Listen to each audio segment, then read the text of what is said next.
At a lot of clubs, there seems to be a love-hate relationship with the board. And most clubs, I'll have to tell you, the average satisfaction level when we ask members, how satisfied are you with the board? It's typically around 55% only. That means like almost half the members typically are ticked off at the board. But here at the Derrick, the numbers were pretty high. It was actually, almost in the 90% range in terms of satisfaction, both with the board and management there. And I think that has a lot to do with communication. And when we get to the communication scores, you can see that it was fairly high.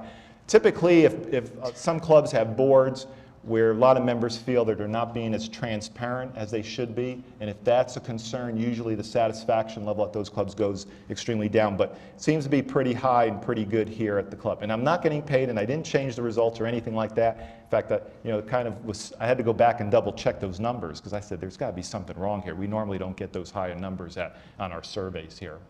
Okay, so let's turn our attention now to the food and beverage operation.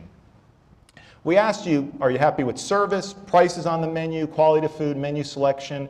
And today, especially with younger members, healthy and organic food choices is extremely important. And as you can see, some of them are a little low.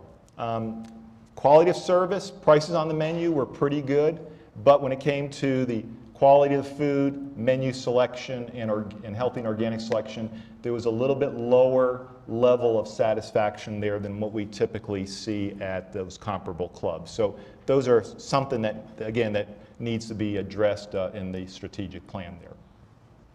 Now let's look at golf operations. Golf operations, very high scores in many, many of the areas, especially with golf staff and golf instruction lessons and clinics, very high scores there.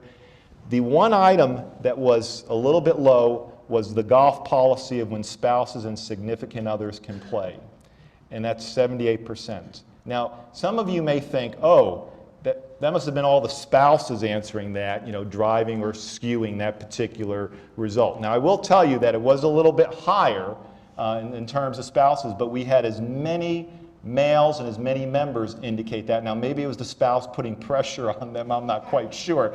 But, it wasn't like 100% of the members or the males said it was, they were satisfied with it, and then, I'm sorry, the opposite. 100% of the females saying it was dissatisfied with it, and, 0% of the males indicated that. It was somewhat comparable, both males, females, members, and spouses, significant others there. So I think this is an important, and again, whenever I see 20% or more of your membership dissatisfied with something, I think that's something that action needs to be taken on when you see 20% or more there. In terms of sports operations, very high level of satisfaction. As you can see, the lowest was 84%, going all the way up to, so aquatics, ability to use the fitness equipment, child care programs, all of those very, very high scores in the different sports areas, which include, again, fitness, tennis, massages, child care, and so forth. Now let's get into the facilities. When we looked at the general facilities, a pretty high level of satisfaction with the locker rooms, the amount of available parking, the overall appearance of the clubhouse. Two that were a little bit low was the adult card room and the team games room. And especially the team games room was extremely low. And considering, again, the number of children, the family orientation of the club, that's probably an area of concern that the club needs to kind of look at and see what can we do about improving that level of satisfaction there.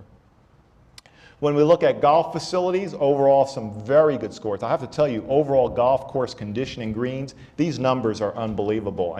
They are at the highest that we see typically at, again, those comparable clubs. And very good scores of the playability level of the golf course with the golf pro shop, the tee areas, fairways, very, very good scores. There were two areas, though, that were below the average at those other clubs, plus, again, overall, it was just lower than what we expected. Definitely the bunkers. They took a big hit. Now, I will tell you this. Bunkers is always the lowest rated satisfaction golf facility at any club in Canada, okay? Nobody wants to be in bunkers.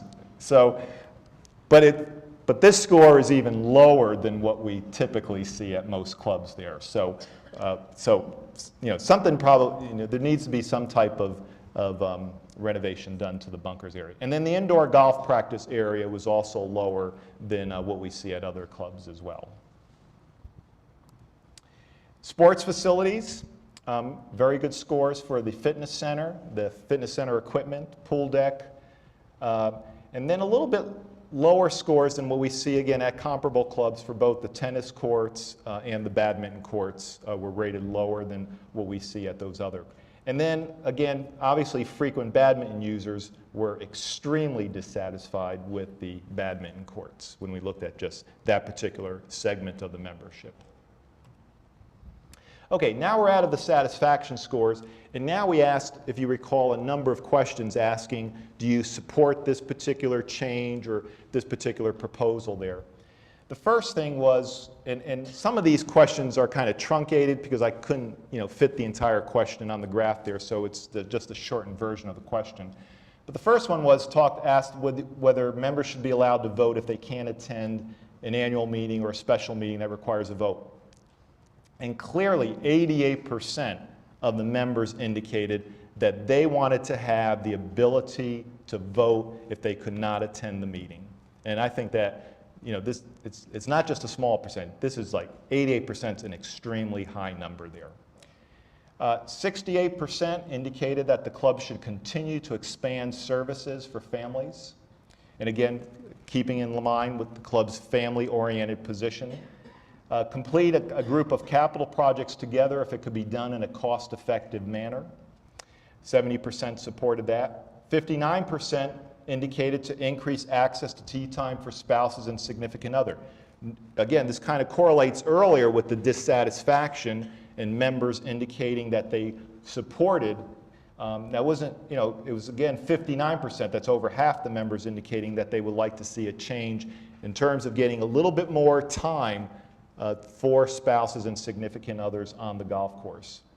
And then 64% of you indicated that non-members should be allowed to continue to use the curling and dining facilities.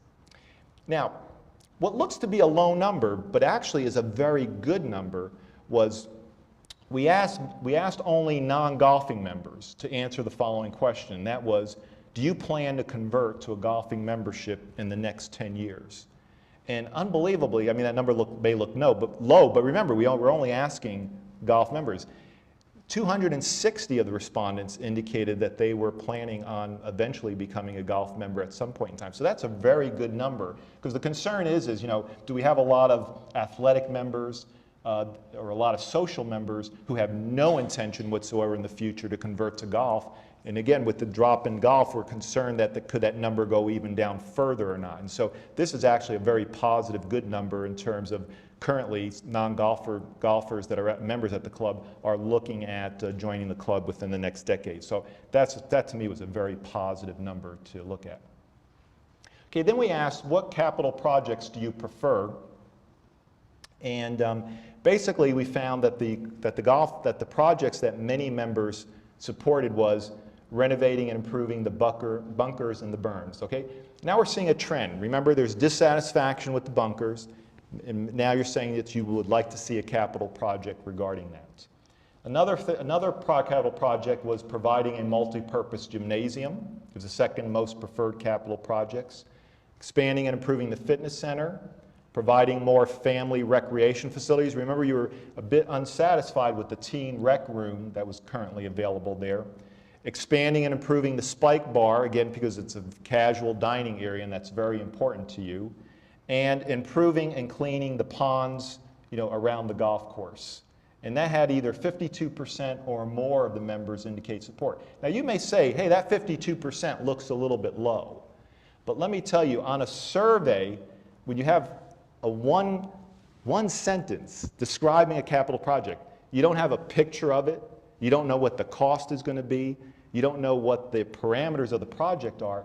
What we have found is that if we can get on a survey, and I've been fortunate enough that at the 250 some odd clubs that we've done surveys for, that I have over the last 20 years have asked those clubs to send me the member number and how that member voted.